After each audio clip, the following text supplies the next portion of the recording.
My YouTube channel math with Sarshadad. आज की जो हमारी जो एक्सरसाइज है, एक्सरसाइज 3.5 है। क्वेश्चन नंबर 1 है, इसने कहा जी कि find the value of each of the determinant. आपने इसकी डिटर्मिनेंट्स है ना वो फाइंड करने हैं। डिटर्मिनेंट बेसिकली किसको किस तरह से फाइंड करते हैं वो मैं आपको जो है ना वो सिखा देता हूँ। कि सबसे पहले आपको जो है ना ये जो मोड होता है ना, ये डिटर्मिनेंट का साइन है। मैट्रिसेस को दोनों को साइडों पे जो है ना डिटर्मिनेंट का साइन इस तरह से आएगा और आपने इनको क्या करना है, इन दोनों को क्रॉस मल्टीप्लाई करवा देना है और दरमियान में माइनस का साइन आएगा। किस तरह से, चलें स्टार्ट करते हैं। मैं इसको करता हूँ जी कि मेरे पास जो है ना वो पार्ट नंबर 1 है। इसको मैं पहले एज इट इज कर लेता हूँ 10, 5, 4 एंड 6। सबसे पहले आपने क्या करना है, इन दोनों को क्रॉस मल्टीप्लाई करवा देना और दरमियान में माइनस का साइन आएगा। तो चलें जी करवा देते हैं। 10 मल्टीप्लाई बाय 6 माइनस हमारे पास आ जाएगा 4 मल्टीप्लाई बाय 5। मतलब कि दोनों को क्रॉस मल्टीप्लाई और दरमियान में माइनस का साइन आ जाएगा। 10 6 द 60 और 5 4 द 20। तो ये मेरे पास इसका आंसर जो है वो आ जाएगा। सीधा सीधा सा है, कोई इसमें मुश्किल नहीं है। जस्ट डायरेक्ट जो है ना वो आपने इसको सॉल्व करना है। इसका भी पार्ट नंबर 2 को जो मैं सॉल्व करूंगा तो आपने इसको भी -5, 8, -3 और -7 क्रॉस मल्टीप्लाई।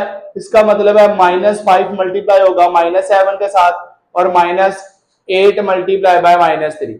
तो यहां से माइनस माइनस क्या हो जाएगा, प्लस।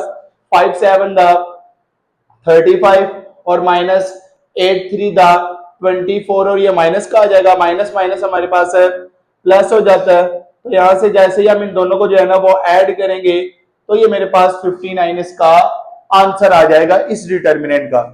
लेट्स पार्ट नंबर 3 की जो है ना वो बात करेंगे। इसमें भी डिटर्मिनेंट को हमने फाइंड करना है। तो ये आ जाएगा 3 0 8 एंड 2 आ जाएगा। तो डायरेक्ट 2 मल्टीप्लाई बाय 3 माइनस का 0 मल्टीप्लाई बाय 8। तो यहां से 2 3 द 6 8 0 द 0। तो ये 6 हमारे पास इसका भी आंसर जो है वो। बस क्वेश्चन नंबर 2 है। इसमें उसने कहा है कि आपने फाइंड करना है कि ये जो मैट्रिक्स है क्या ये सिंगुलर है या नॉन सिंगुलर है। ये इसका क्या कंसेप्ट है सिंगुलर और नॉन सिंगुलर का, ये मैं आपको बता देता हूं। कि अगर मैं इसका डिटर्मिनेंट लूं, डिटर्मिनेंट लेने के बाद अगर आंसर मेरा इक्वल टू 0 आ जाए तो वो सिंगुलर है, और अगर इक्वल नॉट इक्वल टू 0 आ जाए तो इसका मतलब है ये वाला मैट्रिक्स जो होगा वो नॉन सिंगुलर है। चलें स्टार्ट करते हैं। मैं सबसे पहले जो है ना वो यहाँ पे मैट्रिक्स लिख लेता हूं 5 3 3 एंड 2। यहां पे लिख लेता हूं बाय टेकिंग डिटर्मिनेंट।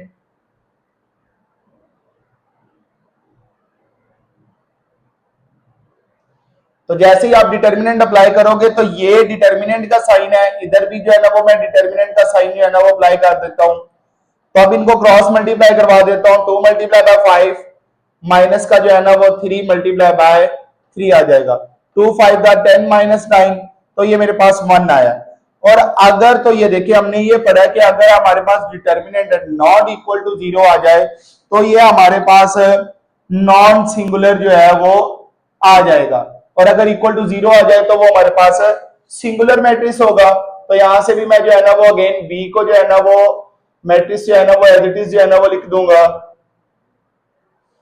तो यहां पे जो है ना वो बाय टेकिंग डिटर्मिनेंट,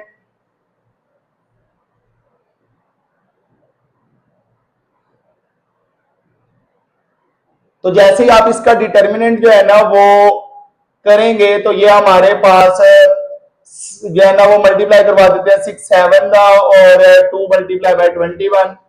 7 6 का 42 होता है और ये भी हमारे पास 42। तो ये हमारे पास बी का डिटर्मिनेंट इक्वल टू 0 आ जाएगा। तो ये हमारे पास नॉन सिंगुलर जो है, सॉरी, ये हमारे पास सिंगुलर जो है ना वो मैट्रिक्स जो है वो आ जाएगा। और मैंने ये अगेन कंडीशन बता रहा हूं कि अगर हमारे पास डिटर्मिनेंट इक्वल टू 0 तो सिंगुलर, नॉन 0 आ जाए तो वो नॉन सिंगुलर आ जाएगा। तो सबसे पहले सी को जो है ना वो अप्लाई कर लेते हैं। 13 5 7 और 3। तो यहां से बाय टेकिंग डिटर्मिनेंट,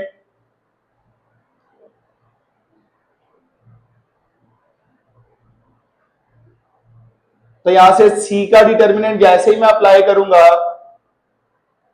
तो ये 3 मल्टीप्लाई बाय 13 माइनस का 7 मल्टीप्लाई बाय 5। तो 330 जो है ना वो 13 दा 39, 7 5 दा 35। तो ये मेरे पास सी का डिटर्मिनेंट 4 आ जाएगा, तो ये भी मेरे पास क्या आ जाएगा, नॉन सिंगुलर जो है वो आ जाएगा। क्यों नॉन सिंगुलर है, क्योंकि हमें पता है कि अगर सी का डिटर्मिनेंट इक्वल टू 0 होता तो वो जो है ना वो सिंगुलर होता, तो ये नॉट इक्वल टू 0 आया है, तो ये मेरे पास नॉन सिंगुलर आ जाएगा। डी पार्ट है, तो डी पार्ट को भी सेम इसी तरह से जो है ना वो आप लिखें,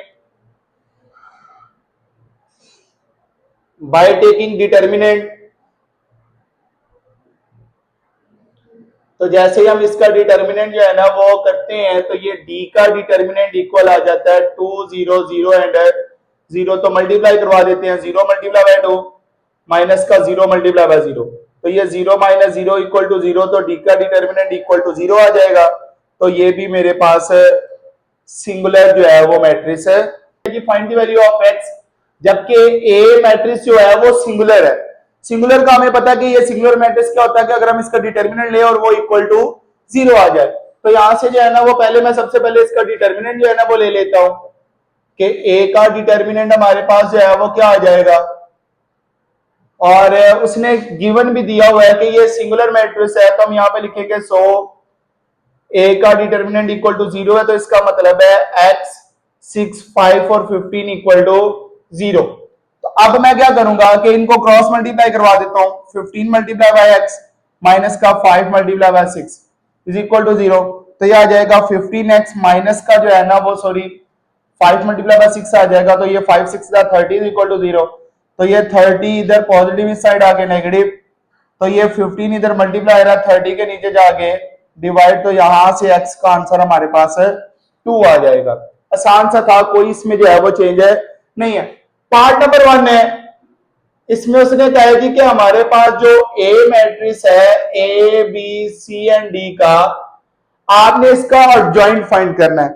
एडजॉइंट बेसिकली क्या है, हमारे पास ये जो मेन डायगोनल है इसकी जगह चेंज हो जाती है, नीचे वाला ऊपर और ऊपर वाला नीचे, और ये जो नॉन डायगोनल है इनके साइन चेंज हो जाएंगे। अगर ये पॉजिटिव है तो नेगेटिव में, नेगेटिव है तो पॉजिटिव में चला जाएगा। तो यहां पे मैं लिख देता हूं बाय टेकिंग एडजॉइंट,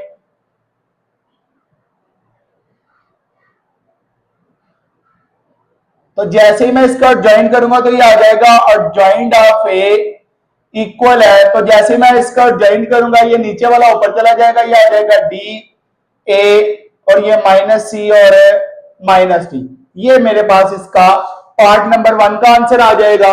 अब मैं पार्ट नंबर 2 को जो है ना वो सॉल्व करूंगा। पार्ट नंबर 2 है मेरे पास बी इक्वल है 5 3 माइनस 2 और 7, तो यहां से भी आप लिख दें बाय टेकिंग एडजॉइंट, तो जैसे मैं इसका भी एडजॉइंट लूंगा तो यहां से भी आप देखें क्या हमारे पास क्या होगा, ये आपका एडजॉइंट ऑफ बी है। अगेन ये जो मेन डायगोनल है इसकी आपने जगह चेंज कर देनी है, ये नीचे वाला 7 ऊपर आ गया 5 नीचे चला जाएगा, ये जो नॉन डायगोनल है इनके साइन चेंज कर देने, ये पॉजिटिव वाला नेगेटिव में चला जाएगा, नेगेटिव वाला पॉजिटिव में, ये भी हमारे पास आंसर इसका आ जाएगा। अब मैं पार्ट नंबर 3 की बात करूंगा कि थर्ड पार्ट हमारे पास है सी इक्वल है -3 5 -3 और 2, यहां पे भी बाय टेकिंग और ज्वाइंट,